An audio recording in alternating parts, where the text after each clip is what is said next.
uchxonaga mana bahorlar keldi, endi bu yog'i sekin dum bilan sotib, uchastkani harakatini qilaverasizlar. Sizlarga zo'r joydan korobka chiqqan. Zenit zavodni bilasizlar. Shundoq Zenitdan 1 kilometr yurib kelganda eski voyanchas mahalla deyishadi. Mana bunaqa elitni anaqa.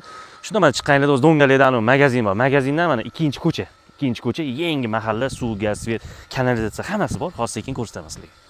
Mana bunaqa qo'ni qo'shnilar tayyor bitgan. Shu orada mana shu turibdi mana. Fasadi 20 metr mana qurilgani hamchi bir ajoyib qurilgan. Yangi stilda qurilgan, hozir ko'rsataman. Ikkita hovlili uchastka deymiz buni. Mana kiraverishda mamutga ham qilingan. Mana uy ozgina tortilgan ko'chalar ko'rinmasligi uchun tegi to'liq podval mana yo'ldan kirib kelasizlar mana. Bemalol. Mana bu noan'anaviy usulda qurilgan, juda proyekti zo'r, o'zligi uchun qurishgan. Bu korobkani ko'tarilganiga bir 4 yil, 5 yildan oshgan.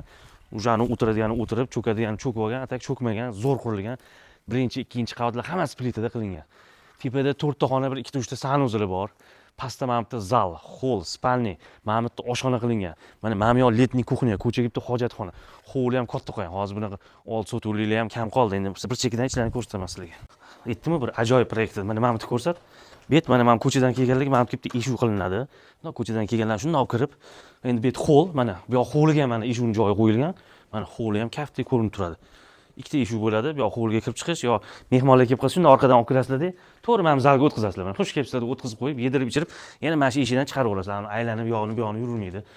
Mana yog'imiz mana oshxona ketgan, katta, keng oshxona, bemalol tayyorlab, yeb ichib, ham hovlilarni kuzatib o'tiradi. Naryoqda letniy kuxnyaga ham chiqib ketish. Mana yoqda tegi mana shu dum anaqa uchastkani tegi splashnoy podval ketgan hammasi. Mana yoqda mana bitta sanuzil, garderob, родительский spalni deymiz. Pishgan qishlarda yaxshigina patologlar ham 3 metrdan oshiq qurilgan. Mana ikkinchi qavat, zinali ham katta keng. Mana yoqda bitta родительский spalni, ichida o'zining garderobi bor, oyna. Mana yoqda bitta детский, yana bitta spalni xona, xullas tepada bir 4 ta xona, 2 ta sanuzil. Mana ham bitta katta xona, ichida garderob, sanuzil, mana общий sanuzil, mana bitta oyna qilib, balkon qilib o'tiradigan joy. Xullas, pishgan qishlarda tepaga mana bitonlarni plitalar qo'yilgan. Narxini 380 ming so'rashyapti. Ozgina kelishadigan joyi bor. Bu yoqqa harakat qilinglar, mana shu uchastkadan olib kuzgacha ko'chib kirib olinglar, tamom.